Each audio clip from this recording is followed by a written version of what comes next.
Eu estava voltando correndo para o trabalho depois do horário de almoço quando vi, por acaso, meu marido, o homem que deveria estar em uma sala de reuniões.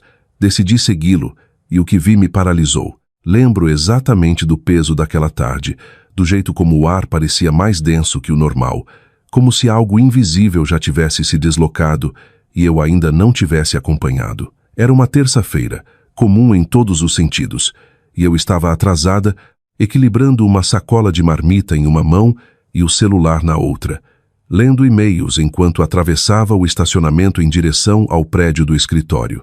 Minha vida, naquele momento, era estruturada, previsível, quase reconfortante em sua rotina. Eu trabalhava como paralegal em um escritório de advocacia de médio porte no centro de São Paulo. Um daqueles lugares onde o carpete vive limpo e o café é sempre mediano. Meu marido, Rafael Quintana, trabalhava em gerenciamento de projetos para uma empresa de logística do outro lado da cidade. A agenda dele era irregular, cheia de reuniões e prazos, mas tínhamos aprendido a viver em torno disso. Ou pelo menos eu achava que tínhamos. Naquele dia ele havia me mandado mensagem mais cedo. Reuniões seguidas o dia todo. Devo chegar tarde. Não era incomum. Na verdade, era exatamente o tipo de mensagem que eu tinha parado de questionar anos antes. Eu estava prestes a empurrar as portas de vidro do prédio quando algo instinto, coincidência ou algo mais escuro me fez parar. Do outro lado da rua, perto de uma fileira de carros estacionados e de um café pequeno que atendia principalmente funcionários de escritório, vi um homem encostado levemente em uma SUV preta. No começo era só uma silhueta, um contorno familiar. Depois os detalhes entraram em foco. O jeito como ele mantinha os ombros, a leve inclinação da cabeça enquanto olhava o relógio. Rafael. Eu não me mexi. Meu corpo reconheceu antes da mente, como um reflexo que se recusava a ser ignorado. Ele não estava em sala de reuniões, nem perto do escritório dele. Estava ali casualmente parado do lado de fora do café, vestido do mesmo jeito que saíra de casa de manhã, só que agora com a gravata afrouxada e as mangas da camisa dobradas, como se não tivesse nenhum lugar urgente para ir. Por um instante tentei racionalizar. Talvez a reunião tivesse sido transferida. Talvez ele tivesse saído um pouco. Talvez. Então ela se aproximou dele. Era mais jovem que eu, embora não dramaticamente. O cabelo preso em um rabo de cavalo arrumado. E vestia um blazer justo que indicava que pertencia ao mesmo mundo profissional que nós. Ela se aproximou sem hesitação, sem o constrangimento de uma estranha. E Rafael sorriu, não o sorriso educado que usava em fotos ou em eventos sociais. Era um sorriso mais suave, mais familiar, íntimo de um jeito que fez algo dentro do meu peito se apertar dolorosamente. Ela disse algo que não consegui ouvir. Ele riu e, sem nenhuma pausa, sem nenhuma dúvida, estendeu a mão para pegar a dela. Senti como um impacto físico, agudo e imediato, como se o chão debaixo de mim tivesse se mexido o suficiente para me desequilibrar. Minha respiração travou em algum lugar entre os pulmões e a garganta. Por um segundo não consegui me mover, não consegui pensar, nem processar completamente o que estava vendo. Isso não era um mal-entendido. Não era coincidência. Era algo completamente diferente. Eles ficaram ali alguns segundos conversando baixo, as cabeças inclinadas uma para a outra de um jeito que falava de familiaridade, de repetição, de algo praticado. Depois ela virou e ele a seguiu, os dois caminhando para a entrada do café como se fosse a coisa mais natural do mundo.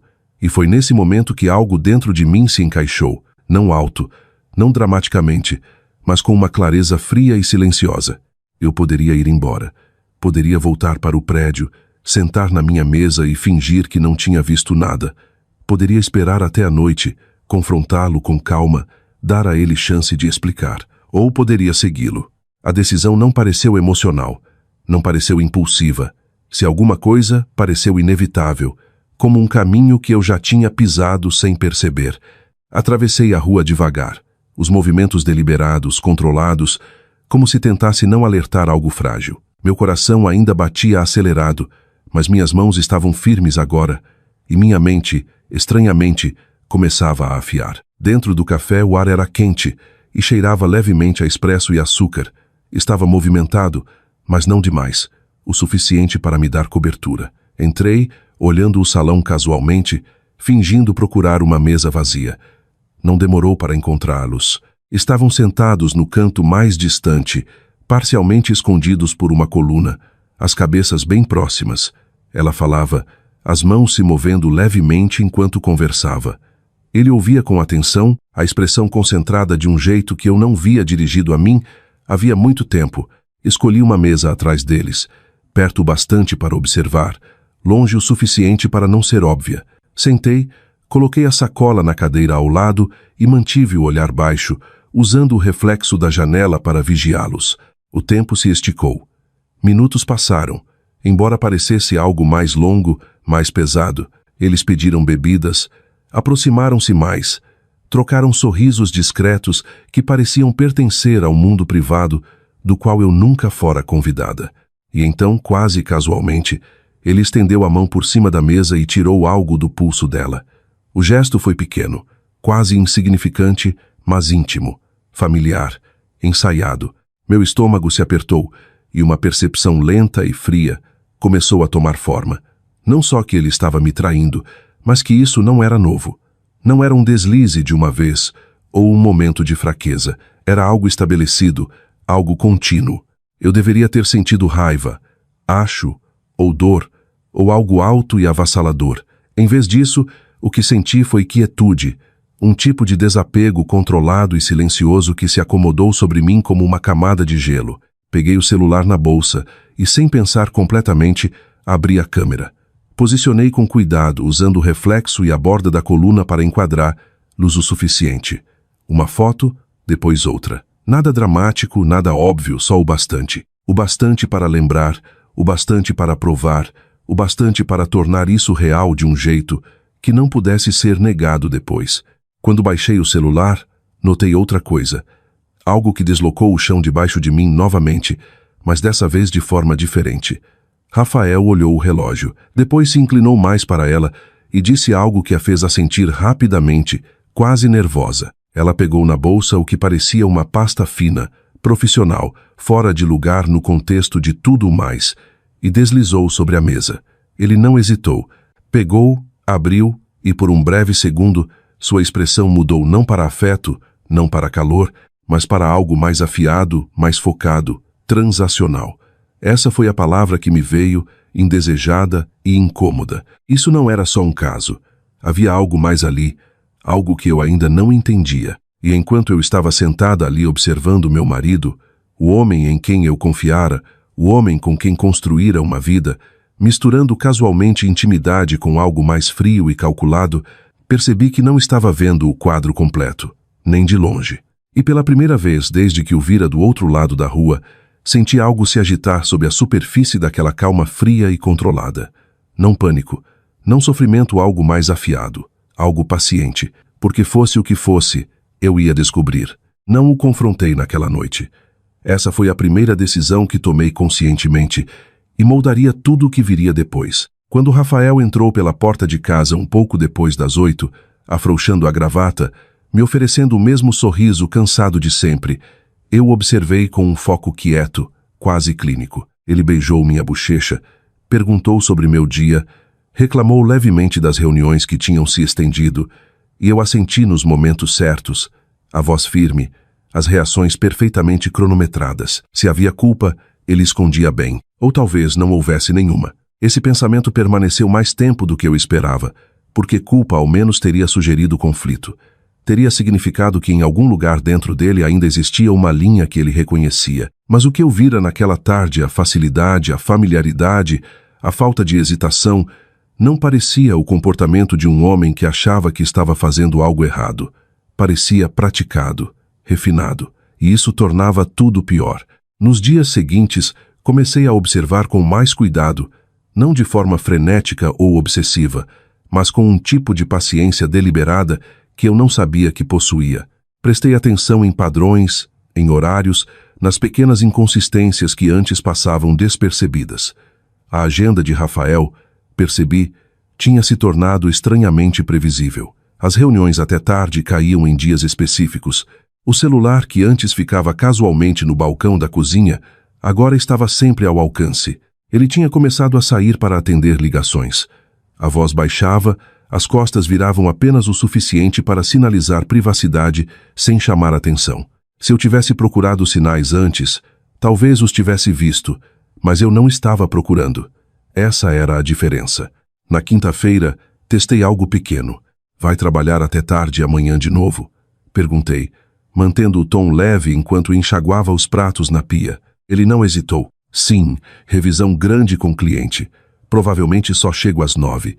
Assenti, de costas para ele, deixando a água correr um segundo a mais. Semana pesada, disse. Me conta sobre isso. Não havia tensão na voz dele. Nenhuma frustração.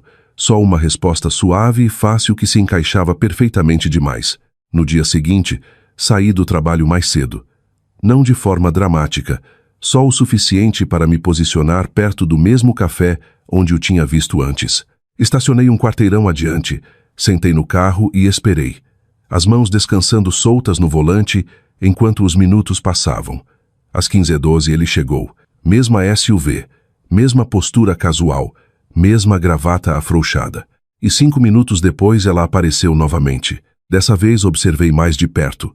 Eles não entraram no café. Conversaram brevemente na calçada antes de caminharem juntos em direção a um prédio de escritórios próximo, um que eu não reconheci imediatamente, mas anotei com cuidado.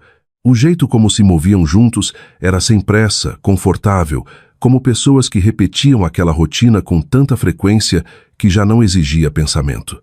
Segui a distância, mantendo o passo medido, a atenção dividida o suficiente para não chamar atenção. Eles entraram pela porta lateral. Esperei 30 segundos e segui. Dentro do prédio estava silencioso, o lobby com pouca equipe e um balcão de segurança que mal me notou. Ao passar, vi os dois virando à direita em um corredor e desaparecendo atrás de portas de vidro marcadas, escritórios privados somente pessoal autorizado. Não avancei mais. Ainda não. Em vez disso, saí novamente, peguei o celular e comecei a pesquisar o diretório do prédio. Levou menos de 1 minuto. O andar que eles tinham entrado pertencia a uma consultoria de médio porte especializada em logística e cadeia de suprimentos.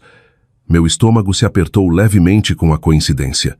Ou talvez não fosse coincidência. Naquela noite não disse nada novamente.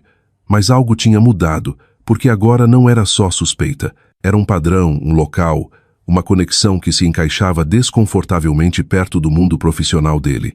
E foi então que comecei a ampliar o escopo do que procurava. No fim de semana, enquanto Rafael estava fora fazendo compras, sentei à mesa de jantar com o notebook e uma crescente sensação de desconforto. Não estava invadindo nada. Não estava cruzando linhas legais óbvias. Mas estava observando, conectando pontos que, uma vez vistos, não podiam mais ser ignorados.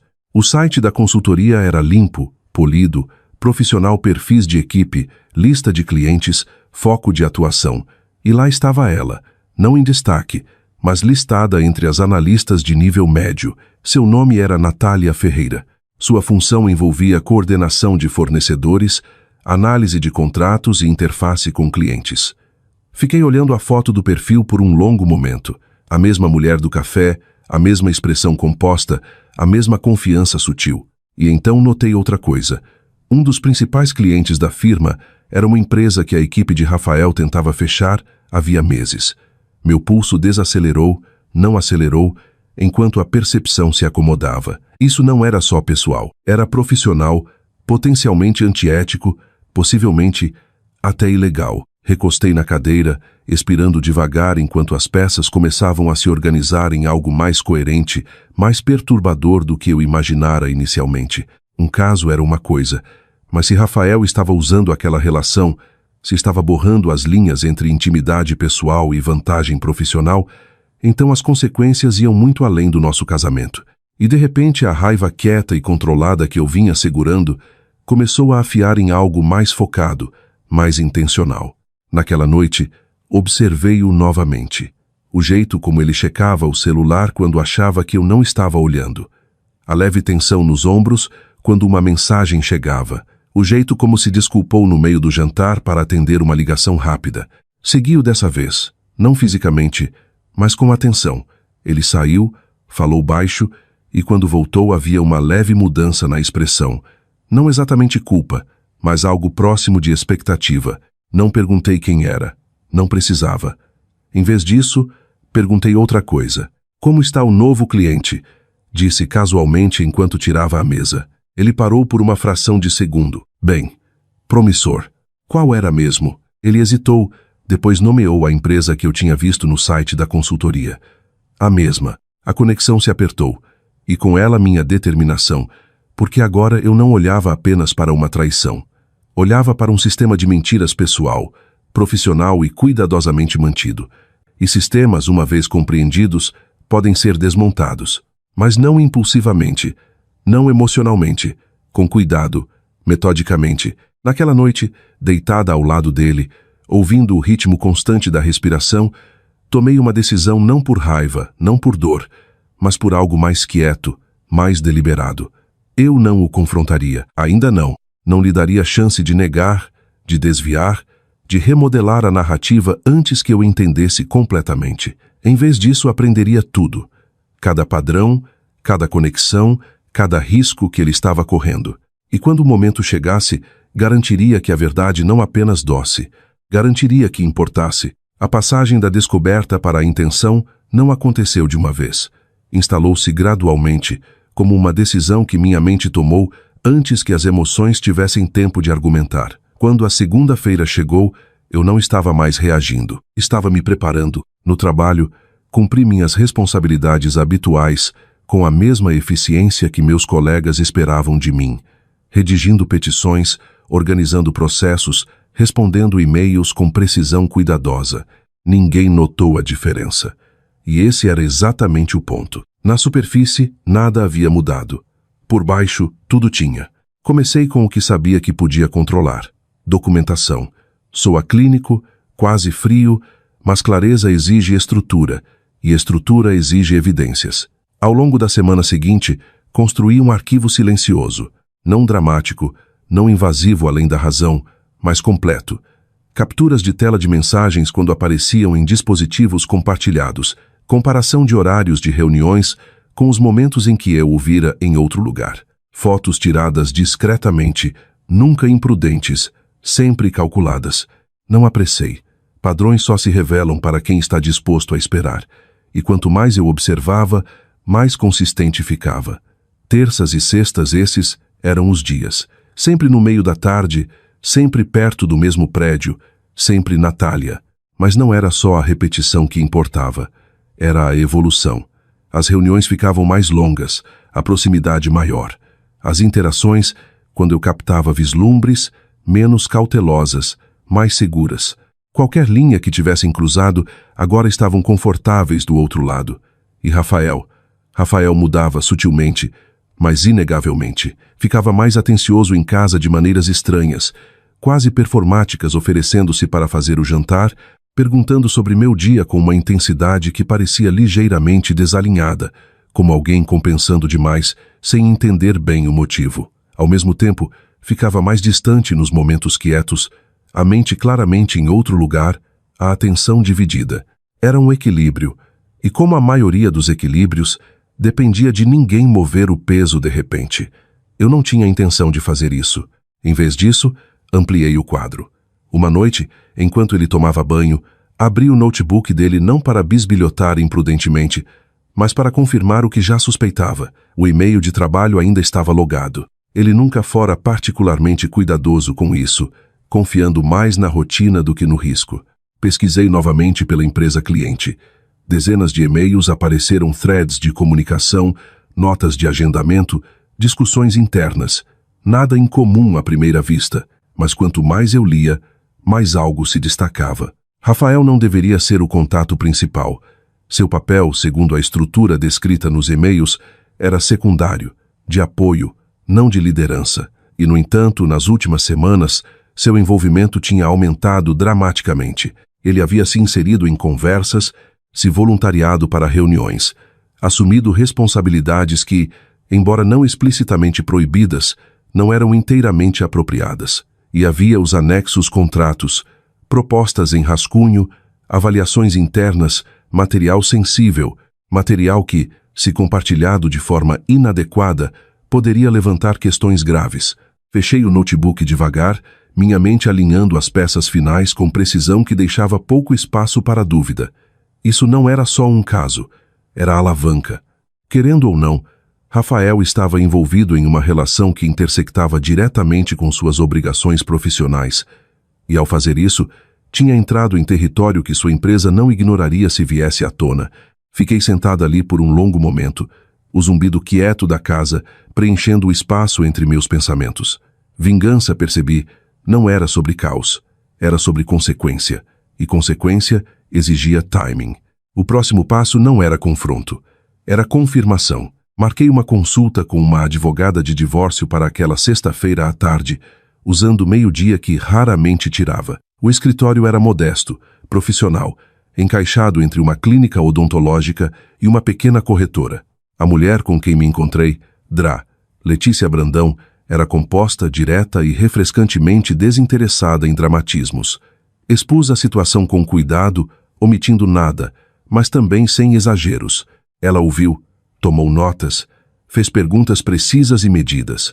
Você tem acesso a registros financeiros? Perguntou. Sim. Contas conjuntas? Várias. Ela assentiu. Bom, você vai querer monitorá-las discretamente. Se houver uso indevido de bens conjugais, isso pode pesar no processo. Hesitei um momento antes de acrescentar. Pode haver também conduta profissional inadequada. Os olhos dela se ergueram ligeiramente. Não surpresa, mas atenta. Tenha cuidado aí, disse. Se estiver pensando em denunciar, precisa separar seus interesses pessoais do processo legal. Documente tudo, mas não haja impulsivamente. Deixe os fatos falarem por si. Essa frase ficou comigo. Deixe os fatos falarem por si, porque fatos, ao contrário de emoções, não vacilam sob pressão, não pedem desculpas, não amolecem. Nos dias seguintes, refinei o plano não em traços largos, mas em detalhes. Acompanhei movimentos financeiros, pequenos no começo, depois mais perceptíveis. Lançamentos que não batiam com nossos gastos habituais. Transferências sem explicação clara. Nada catastrófico, mas o suficiente para sugerir um padrão de uso indevido. Documentei tudo em silêncio, com rigor, e esperei. A oportunidade surgiu mais cedo do que eu esperava. Rafael mencionou casualmente no jantar de domingo à noite. Reunião grande essa semana, disse, cortando o filé com facilidade praticada. Pode fechar o negócio. Com aquele mesmo cliente? Perguntei, mantendo o tom neutro. Quarta-feira, fim da tarde. Assenti como se a informação não significasse mais que uma nota de agenda, mas por dentro algo se alinhou, porque quarta-feira à tarde era um dos dias deles, e uma reunião de fechamento significava presença de múltiplas partes, ambiente formal, visibilidade. Significava exposição. Naquela noite finalizei tudo, não com raiva, não com pressa, mas com uma clareza que parecia quase desapegada. Organizei as evidências cronologicamente, de forma limpa, sem comentários.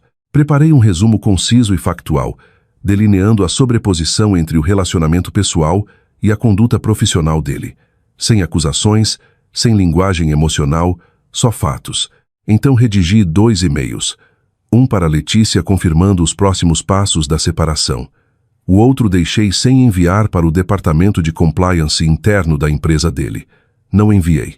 Ainda não, porque timing, eu tinha aprendido, era tudo. A quarta-feira chegaria. A reunião aconteceria e Rafael entraria naquela sala acreditando que ainda controlava a narrativa.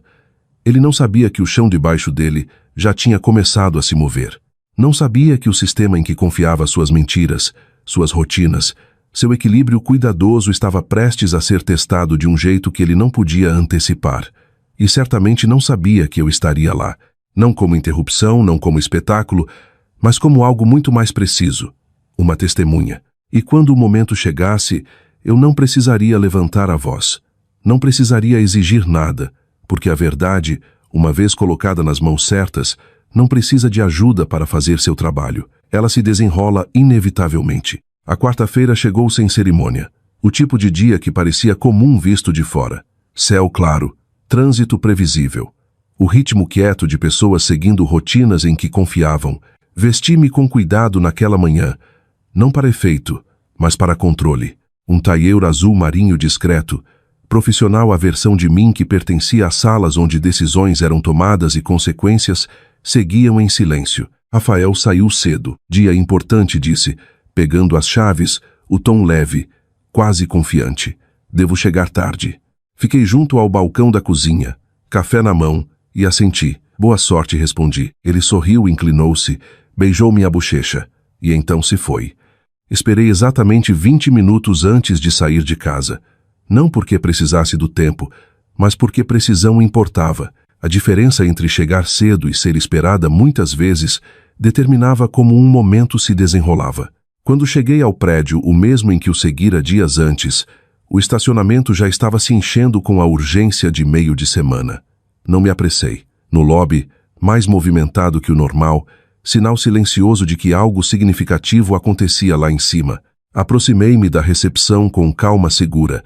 Dei um nome que tinha decorado dos e-mails de Rafael e mencionei a reunião com o cliente. A recepcionista checou a lista. 5º andar, disse. Suíte B de conferências. Obrigada. A viagem de elevador foi curta, mas pareceu suspensa, como um espaço entre intenção e resultado. Observei os números subirem. Meu reflexo vagamente visível nas portas de aço escovado, composta, indecifrável. Quando as portas se abriram, entrei em um corredor com paredes de vidro e conversas abafadas. No final, um par de portas duplas marcadas, Suíte B de conferências, estava ligeiramente entreaberto. Vozes filtravam por ali, medidas, profissionais, controladas. Parei um momento, só o suficiente para estabilizar o ritmo da respiração. Depois entrei. A sala era maior do que eu esperava. Uma mesa longa no centro, telas nas paredes exibindo gráficos e projeções. Ao redor da mesa, um punhado de executivos, homens e mulheres em ternos sob medida, a atenção dividida entre documentos e o apresentador na outra ponta. Rafael. Ele estava de pé perto da tela, no meio de uma frase, postura confiante, tom seguro. Por um instante eu o vi como os outros deviam vê-lo. Capaz, articulado, no controle. E então os olhos dele encontraram os meus. Foi sutil no começo, um lampejo, uma pausa quase imperceptível para qualquer outro.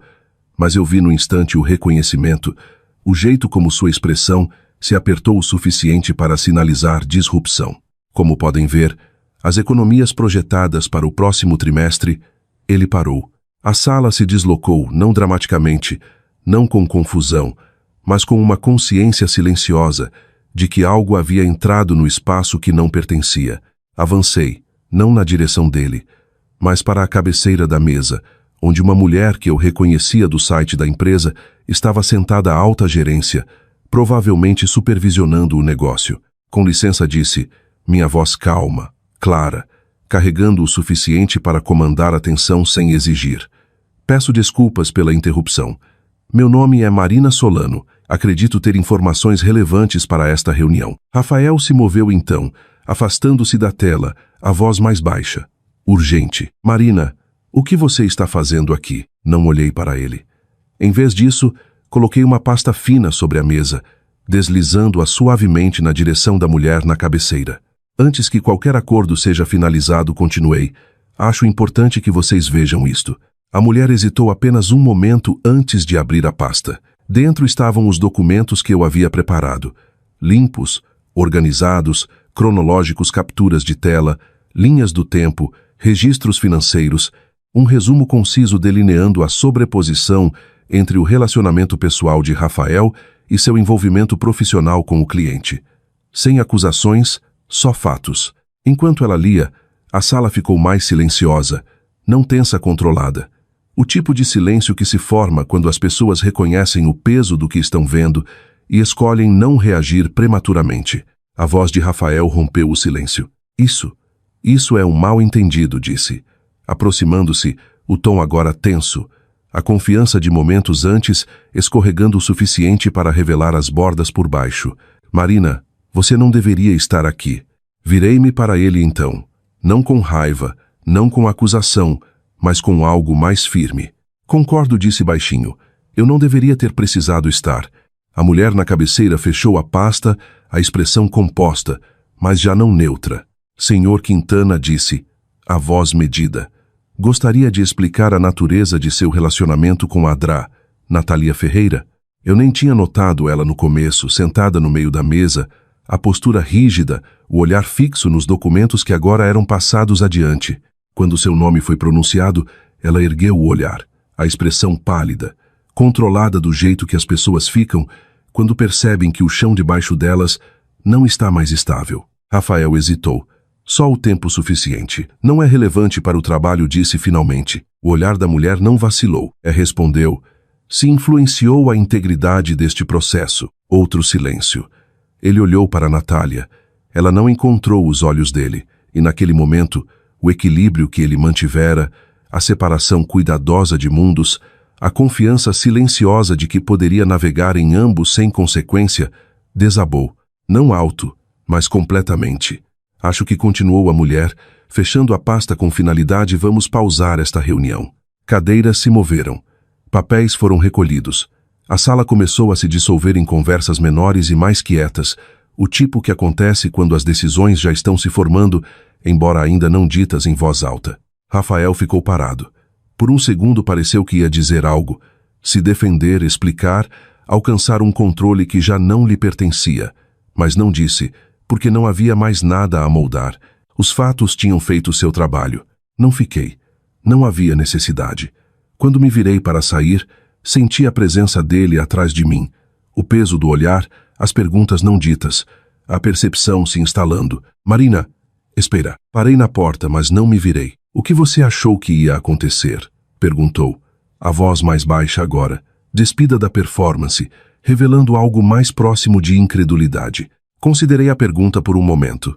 Então respondi. Achei que no final a verdade importaria. E com isso saí para o corredor, a porta se fechando suavemente atrás de mim. Sem gritos, sem cena. Apenas consequência. E pela primeira vez desde aquela tarde de terça-feira, senti algo se deslocar novamente. Não a clareza fria e afiada da descoberta, mas algo mais quieto.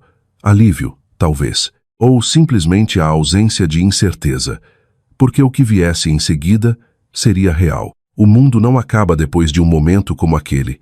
Ele se reorganiza. Quando cheguei ao estacionamento, o céu já tinha passado para aquele cinza de fim de tarde que faz tudo parecer suspenso, como se o dia ainda não estivesse pronto para soltar. Sentei no carro por um tempo, as mãos descansando levemente no volante, sem tremer, sem apertar, apenas quietas. Não houve onda de vitória, nenhum senso dramático de triunfo, apenas uma consciência quieta e firme de que algo irreversível havia acontecido e que eu o escolhera. O celular vibrou uma vez. Rafael. Não atendi. Depois novamente e novamente. Virei o telefone para baixo e liguei o motor, porque o que quer que ele tivesse a dizer agora, explicações, desculpas, raiva, pertencia a uma versão da história que já havia terminado. Os dias seguintes se desenrolaram com uma espécie de inevitabilidade estruturada. Letícia agiu rápido assim que confirmei minha decisão. Papéis foram protocolados, contas financeiras revisadas e arranjos temporários colocados em prática com um nível de eficiência que parecia ao mesmo tempo reconfortante e estranhamente impessoal. Havia conforto nisso, no processo, em sistemas que não dependiam de emoção. Rafael tentou me alcançar.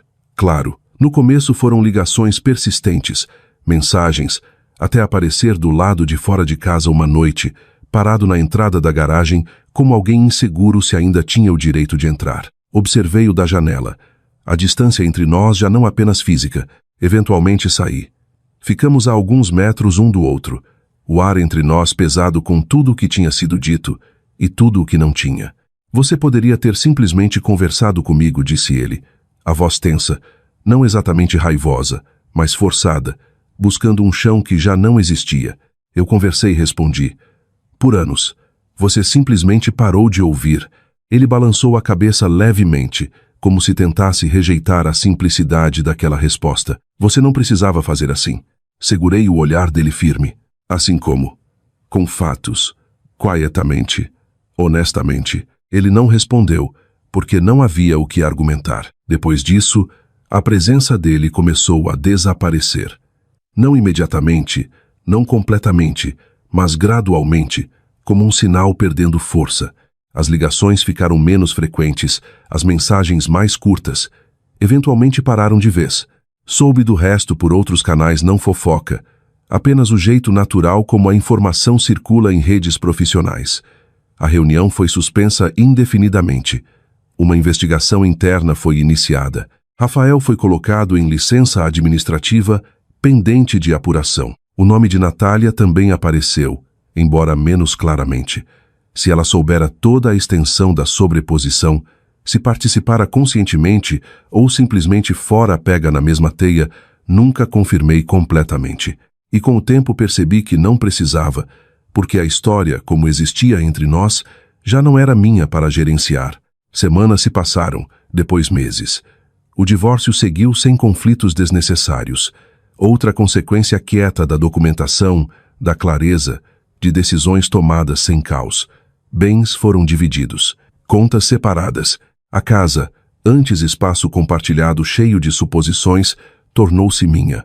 Mais vazia, talvez, mais honesta de um jeito que não tinha sido antes. Eu me ajustei. Não de uma vez, não facilmente. Houve momentos tarde da noite ou cedo da manhã em que o silêncio parecia mais pesado do que deveria, quando a ausência do que era familiar pressionava contra mim com uma insistência quieta. Mas mesmo nesses momentos havia algo mais firme. Paz, talvez. Ou simplesmente a ausência de dúvida. Porque dúvida, eu aprendera, é mais pesada que perda. No trabalho, nada dramático mudou. E, no entanto, tudo mudou. Passei pelos dias com um senso mais agudo de mim mesma, uma compreensão mais clara de onde estavam meus limites e como eram facilmente ignorados se deixados sem defesa. Os colegas notaram, embora ninguém dissesse diretamente. Confiança não é barulhenta, ela se acomoda e eventualmente se torna visível. Uma tarde, meses depois, me vi de volta ao mesmo café onde tudo começara. Não intencionalmente. Era simplesmente conveniente um lugar para parar entre reuniões. Pedi um café, escolhi uma mesa perto da janela e sentei com uma pasta que não tinha real intenção de ler. Por um momento permiti-me olhar para a calçada, para a entrada, para o espaço onde eu um dia ficara, assistindo uma versão da minha vida se deslocar sem aviso. Parecia menor agora, menos significativo. Ou talvez eu estivesse apenas vendo de outro jeito. Meu celular vibrou uma vez. Uma mensagem não de Rafael, não de ninguém ligado àquele capítulo, mas de um colega confirmando um caso em que estávamos trabalhando. Respondi. Fechei a pasta, terminei o café e, ao me levantar para sair, percebi algo não num lampejo dramático, mas de forma quieta e inegável. Eu não tinha vencido. Não do jeito que as histórias às vezes sugerem, em que um lado fica vitorioso e o outro derrotado. O que eu tinha feito era outra coisa. Eu tinha me recusado a me perder dentro das escolhas de outra pessoa. Tinha escolhido clareza em vez de conforto, verdade em vez de evasão, consequência em vez de silêncio. Se havia uma lição nisso, algo que valesse a pena guardar, algo que valesse a pena oferecer a quem quer que se encontre no lugar onde eu um dia estive, era esta. Vingança, quando despida de raiva, não é sobre destruição, é sobre alinhamento, sobre restaurar o equilíbrio entre o que é feito e o que é permitido. E às vezes a resposta mais poderosa não é alta nem dramática, nem mesmo visível à primeira vista. Às vezes é simplesmente a decisão de deixar a verdade ficar onde deve ficar e caminhar para longe sem carregar o que nunca foi seu para segurar. Saí para a luz da tarde, o ar mais limpo agora, o peso daquela vida anterior já não me seguindo. Não porque não tivesse importado, mas porque eu aprendera onde ela terminava e onde eu recomeçava.